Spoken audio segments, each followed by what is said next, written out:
Good morning all. First talking about ankle foot and then ankle foot anatomy.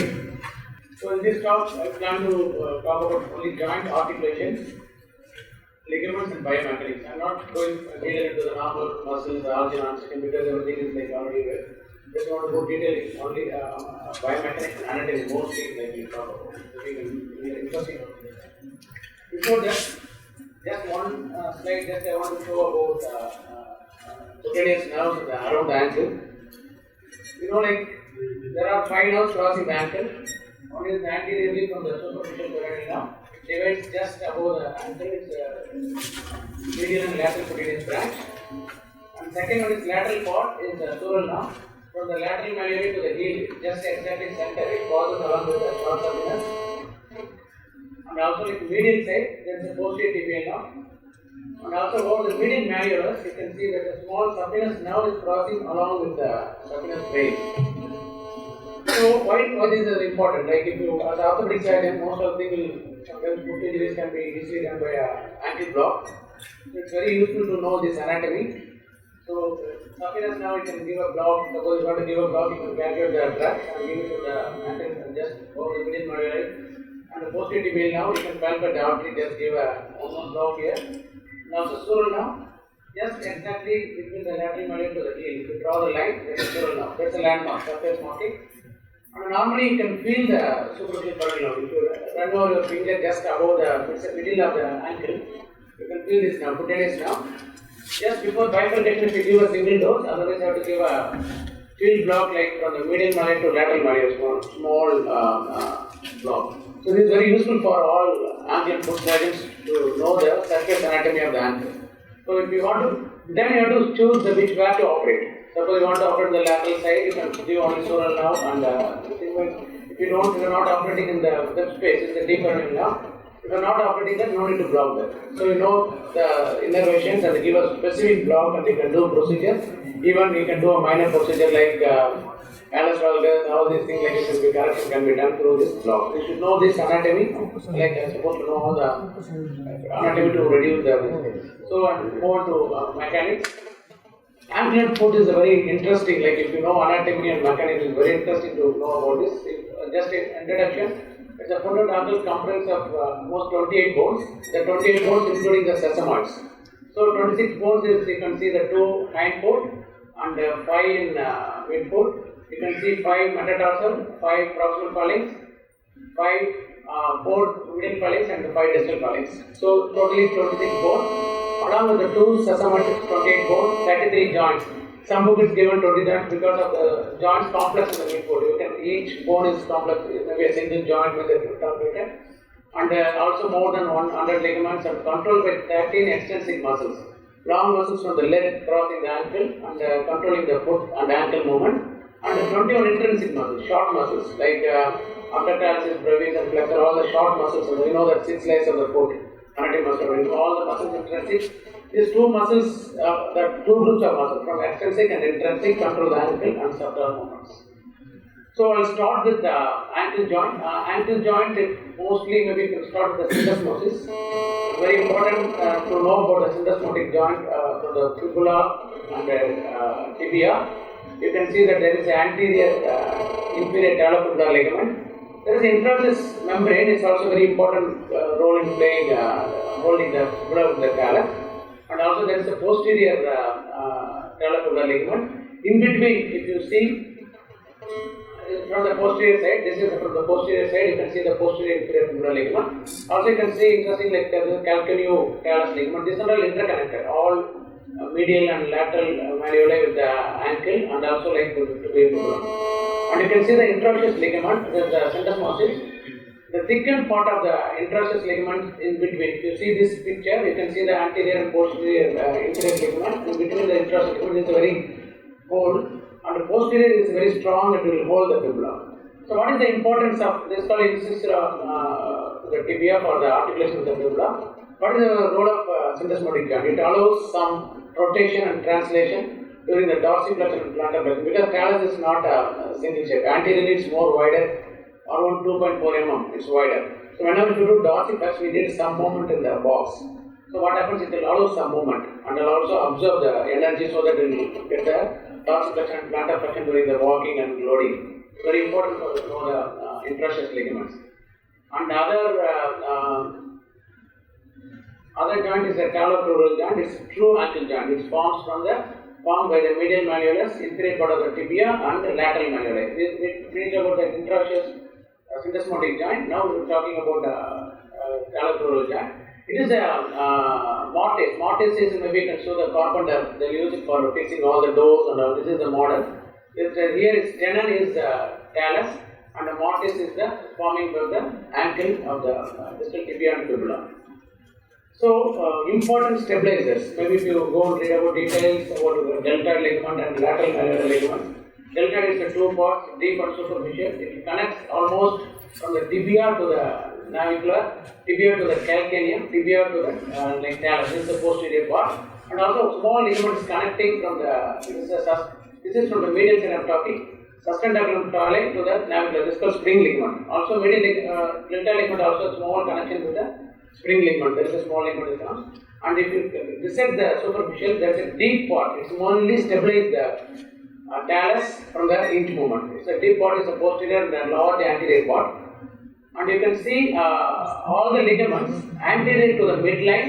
It will prevent the inversion, resist, and also that will prevent the dorsiflexion. All the ligaments from the midline to the posterior also prevent the plantar flexion. You know that. So the lateral malleolus, this is the syndesmotic joint ligament. Lateral ligaments are from the anterior talonavicular. This is commonest anterior talofibular ligament. Anterior talofibular commonest ligament may be used to get an injury because of the twisting. Because the weakest, strongest ligament is the posterior tibiofibular and the calcaneus fibula. So that ligaments, all the ligaments crossing the subtalar joint also controls the inversion eversion also. That you keep in mind. So, if you see the ankle dynamics, you know first what is open chain and closed chain. If you do without loading, this is open chain because distal part of the foot is.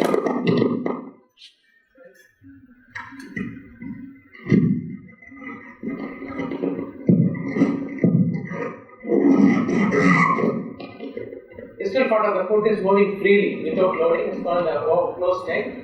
Here, if you see the dorsiflexion and plantar flexion, during that there is a roll and gliding movement of the talus, anterior posterior, because of the open chain, because it allows some movement.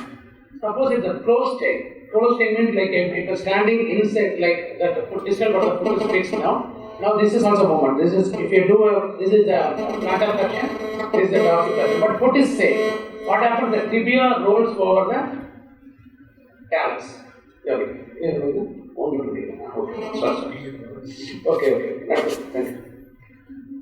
So here, closed chain.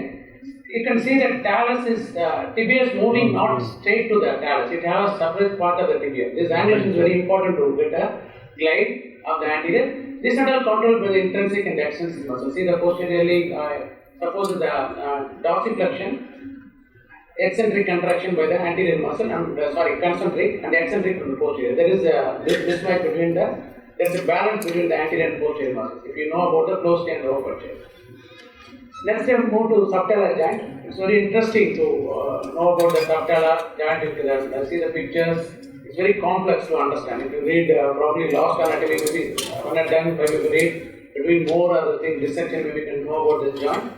Normally, subtalar joint is axis. If you draw the midline of the center, like if you draw the line, it is 16 degree from the medial to the medial pointing, and also from the base of the floor or like vertical axis, it's 42 degree from the floor. So this is actually subtalar joint axis, and sometimes it's called acetabulum of the foot. If you see that acetabulum means like a socket, there's a navicular. Inferior part of the talus between the socket and there is a deltoid ligament and also tibial is posterior, also attached to the navicular. This gives a support along the spring ligament. It's called, maybe it's compared to see that the acetabulum of the pelvis. How that ball and socket joint forms a single acetabulum is formed by the 2-3 bones of the ligaments. So here, head rotates with the acetabulum, but here depends on closed chain. Closed chain, what happens? Foot is static and talus is moving on the socket. Suppose open chain, it's vice versa. You can know this. For the osteoglossum, it's very important to know about the subtalar joint. There is a large posterior facet, and there is a middle facet, and there is an anterior facet. So middle facet is usually median, and small anterior facet. This is the three types of joints in the subtalar, three divide joint. The posterior joint is separate, and the anterior joint and the talonavicular is a single joint. It's captured with a single joint. It forms this is a spring ligament, just inferior. This is the osteoglossum. In between is the suspensory ligament. It's called intraosseous calcaneal ligament. It's very important because normally talus and calcaneum rotates over there during the movements. Now, maybe the biomechanics will be talking. It's very important ligament to hold the talus over the calcaneum during movement. And also, like from the sinus tarsi, you can see the sinus tarsi vessel also maybe from the middle side enters through this. So now I will combine ankle with subtalar. So how that ankle and subtalar is combined in walking. So if you do that, see, this is the axis of talocalcaneum. This is the plantar flexion and dorsiflexion is the action of the ankle joint. This is the subtalar joint axis is this much. So whatever the movement, dorsiflexion and inversion is combination. If you do anyway dorsiflexion, automatically will go for inversion. And the plantar flexion will go for eversion. So this is a combination of movements. Maybe you can see the dorsiflexion and eversion and all the movements. So now you know the open chain, closed chain, same thing will apply here. If you open chain, this movement is applied. The closed chain, what will happen? Hold the tibia and talus moves over the calcaneum. So this is very important for the ankle and subtalar combination. And the combined subtalar, maybe if you see this open chain, calcaneum moves like the inversion. If you do this going medially, this open is the medial. The talus and tibia is normal. Suppose if you this open chain, if you do inversion, eversion. Same thing if you do with the loading, calcaneum is static. And what happens the opposite direction? Here, if the talus is going for adduction, here it's going for abduction. So this is the mechanics changes because of the loading, because of the ground reaction force. And also talus, tibia is external rotated. So these are the movements occurs between the closed adduction, closed chain and open chain during loading and unloading. These are the compensation between the subtalar joint and the ankle joint. It's combination of the movements. So next joint is the midfoot. It's a mid-tarsal joint. It allows also some amount of plantar flexion and dorsiflexion. Most of the things like ankle only they do plantar flexion. So mid-tarsal joint also allows some plantar flexion and dorsiflexion. Also abduction, adduction. This is the important joint maybe during a club foot, talonavicular dislocation. All these things maybe the pathological problem maybe can come over here. The axis of rotation of the subtalar joint is mid-tarsal joint. There is two joints are there. One is the calcaneocuboid one, and one is the talonavicular. You can see the axis is one is oblique and one is longitudinal, like longitudinal. So oblique axis maybe act as a medial protection, adduction, and the longitudinal metatarsal joint angle, this angle, it will give us some plantar flexion and dorsiflexion. So these are the subtalar ligaments, mid-tarsal ligaments established by the calcaneocuboid ligaments in the inferior. And there is a sustentaculum talus to the spring ligament. This is called spring ligament. This is giving the important stability for the mid-tarsal joints. And also from the lateral side, there is a bifurcate ligament. It's connecting from the calcaneum to the one ligament to the cuboid, one to the navicular, and the dorsal ligament. These are the stabilizers of the mid-tarsal joints. And with the spring ligament, I want to tell about something. It's a very important thing to hold the arch, because along with the tibialis posterior attachment to the navicular, it's the same direction. The spring ligaments are in the medial side from the sustentaculum talus to the navicular. So you can see that the palm talus is articulating with the navicular along with the support. So it gives us important support to the medial arch of the foot, maintaining the medial arch of the foot. Along with the mid-tarsal, long plantar and short plantar ligaments also give the support. So now, already we saw that ankle joint and subtalar. Now mid-tarsal, how all three combinations works. So this is called locking of the foot. Locking of the knee, maybe you know about full weight bearing and loading. Same thing happens in the midfoot, there's a locking of the midfoot.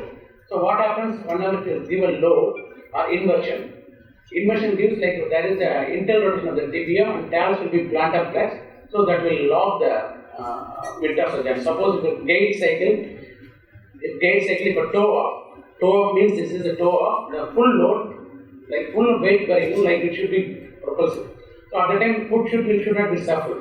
So what happens if at that time that plantar fascia through the calcaneum to the inversion, and these are the rotation happens and the mid-tarsal is locked in one position. So that foot is to be rigid on that time. So when the heat strikes, what happens? Same thing, opposite effect. Evaporation of the subtle calcaneum. So that release unlock the metatarsal joint, so that when you go to the strike, the foot should be supple to hold the absorption of the force. It's very important mechanism between the ankle, subtalar and metatarsal combination. Also, foot is whole is combination. I'm going by one, like how ankle movement and subtalar and the metatarsal is combination is there. So it's locking and unlocking is very important in the metatarsal by doing a rotation of the calcaneum and subtalar joint, and also tibia rotation over the. So in gait mechanics, same thing. Pronation, supination, same thing happens in the same thing in discovery. What happens to the joint? Calcaneocuboid joint axis is the parallel and neutral. Suppose if the inversion, what happens is diverging of the calcaneocuboid. If you see from the cut section, this is the calcaneum and this is the talus. The joint of the navicular anterior cuboid is here. You can see the cut section. While weight bearing is divergent, it can produce the holding, like it can stabilize the foot. So next is the dorsal joint, it's Lisfranc joint, other name called, and the metatarsal joint is called Chopard's joint. That's the thing. And the metatarsal joint is interconnected with the dorsal and all of the intermetatarsal ligaments. There is a ligament between the cuneiform to the metatarsal. First three cuneiform has a separate cuneiform, like medial separately, like first metatarsal is articulated with the medial cuneiform, second and third with the intermediate tendon, and fourth and fifth articulated with the cuboids. So in here, important stabilizer is the long plantar ligaments in the plantar side, and there's also peroneus longus. See, the peroneus longus is passes through the cuboid, it's holding the midfoot, and saltata to the base of the first metatarsal and also in the medial cuneiform. So this will give an important stabilizer, counteract by the tibialis anterior. Tibialis anterior attaches here. So both will give the holding the middle arch and maintaining the midfoot arch. So metatarsal ligaments, there's a two, the cross section if you see, there's a dorsal and plantar ligaments. And there is an interosseous ligament. This is important. Probably Dr. Sandeep will talk about the Lisfranc injury. Probably will talk about that. There is some books it's given, this is as a Lisfranc injury. Probably Lisfranc ligament. Lisfranc ligament is the plantar side of medial cuneiform to the second metatarsal. And sometimes it will extend to the third metatarsal. Probably we will clarify all these things. So this is a Lisfranc ligament and also interconnected with this. Although there is interosseous ligament is important in the stabilizing the metatarsal joint. So this Lisfranc ligament starts from the medial cuneiform to the second metatarsal. And the tarsometatarsal functional unit, how that now tarsometatarsal acting as the whole foot. So with these three columns, like initially there is a median column and lateral column, that the arches. Now the separate things, maybe conclude the three columns of the whole is act as a single unit. Metatarsal with the medial cuneiform. Second and third with the other two cuneiforms act as other units, like it's a medial column, and the lateral column with the cuboid and this thing. Now it's a three column concept. The one column is rigid, other column will be relaxed. So this is the combination of two difference. So the three column theory describes the three functional units of the tarsometatarsal. Now we can see the axis of rotation of the tarsometatarsal joint is almost in the center. It will allow inversion, eversion in the hind foot, and the midfoot it will allow the adduction and abduction. Also this abduction adduction also might be possible in the tarsometatarsal joint in this case. So last finally maybe the small joints in the fourth metatarsal joint each is connected with the intermetatarsal ligaments and also thick fibrous plates under the tendon. Axis of the rotation of the metatarsal joint is the base. Fifth metatarsal base rotation is in this direction. This is the axis of fifth metatarsal, and the first metatarsal axis is this. I told you there is no separate axis for the MTB joint because all the foot, midfoot and hindfoot is combination, so the axis will change according to the combination. One side if it locks, and the locking bone is act as a single bone. I am talking about suppose the middle column, lateral column. The lateral column is locked. What happens? The middle column acts relaxed. So these two, the axis of the rotation changes in the intermediate joints. But the locked joint, the axis will change only in the single joint. This axis acts as a single bone. That is the mechanism of thing. Then important, one more thing in the metatarsal, all the metatarsal is not the same level from the oblique plane. This is called metatarsal break. It's very important mechanism during the toe walk, while gait, normal gait in the mechanics. Almost 43 to 70 degrees, like suppose running it will be more. Nobody knows realize that how much pressure with exerting whole body weight, almost 3-4 times exert over the metatarsal heads. So this is called metatarsal break. It is around 53 average, it have 72 degree.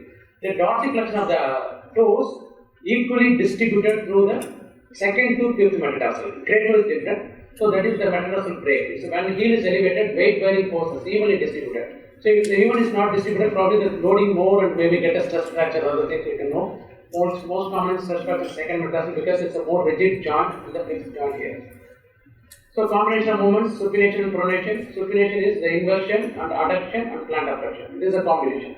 So now we can understand ankle is the inversion in the subtalar joint, plantar flexion in the ankle joint, and abduction and adduction in the metatarsal joint. This is a combination of movements while during walking or whatever the movement you walk in the irregular surfaces. This combination will act and will make the foot stable. And pronation is same as opposite, eversion, abduction and dorsiflexion. So this is a combination of movements you can see in the ankle. And one more thing is the windlass mechanism is very important for loading and this thing. This is the plantar ligament becomes tight during the dorsiflexion as same as the loading of the this thing. What happens is the increase of the arches height. So what happens because of the rolls over the metatarsal edge, this is the pulley. This recoiling of the plantar fascia can increase the arch of the leg. What happens with this attached to the middle side of the calcaneum. So once the middle the calcaneum pulls down, it's going for inversion that locks the midfoot. So that's the mechanism for toe off during the locking of the foot. This also initiates the locking of the foot. This is called windlass mechanism. Maybe you can go through that. This is the mechanism on this.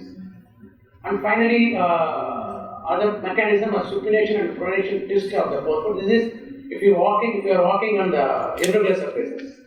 Maybe the foot may be not accommodate. Suppose what happens, the calcaneum is the oblique plane. To accommodate the calcaneum, the talus will move opposite side. Suppose the calcaneum goes for eversion, the grown reaction force moves the talus to the adduction and midfoot to the opposite pronation. So what happens because of the rotation, this is called supination and pronation twist of the forefoot during the irregular surface walking. It will allow the foot to supple on one side and will hold that. Suppose calcaneum is going for eversion, with the forefoot is going for inversion and hold the foot. So these are the two mechanisms of supination twist and pronation twist. Will occur from the ankle, subtalar joint and midfoot and hindfoot to making what goes. But why do you want to like this mechanism? Because it will reduce the force loading while landing or running all the time, and also disperse the force equally to all the bones. So that will give the longevity of the bones and prevent the injuries also. So with the last slide, maybe it is very important to know about the first metatarsal joint anatomy because Alice Calgas will do surgery. You can see that the first metatarsal joint is very interesting. You can see that there are two sesamoid bones are there, both will be in the flexor alcis brevis. Flexor alcis brevis. There are two heads. Each one attached to the two sesamoid bones. Each sesamoid bone is attached with the suspensory ligament. One ligament goes to the phalanx, one ligament goes to the metaphysis. And also like there is the adductor hallucis. This is very important muscle during the Alice Calgas release. Maybe you can see the attachment. This also attached to the middle side. And in between that is the aperture is passed through the suspensory ligament. This is called intermetatarsal ligament. If you know this anatomy, it's also very important to know about the metatarsal ligament. Finally, arches of the foot, you know the medial arch, lateral arch and the transverse arch. Transverse arch in the midfoot is half circle. It's not a complete, but in the metatarsal, if you draw the line, almost this is a half circle. If you saw the metatarsal, it's almost complete in the full circle. So this is not a complete one. And if you saw the whole foot, if you take it down, then you can see the complete arch. That is you see, it's called tripod action. You can do the weight bear and walk. There's the main weight bearing from the posterior side, and the one more is the lateral and medial side. One is the bottom of the face of the fifth metatarsal and the fifth metatarsal. This is a triangle shaped board. These are the tripod. Like suppose the landing, it will slowly disperse and all the movements we discussed before. Mechanics, the midfoot and hindfoot, it will disperse the weight. With this, I'll stop with you. Thank you.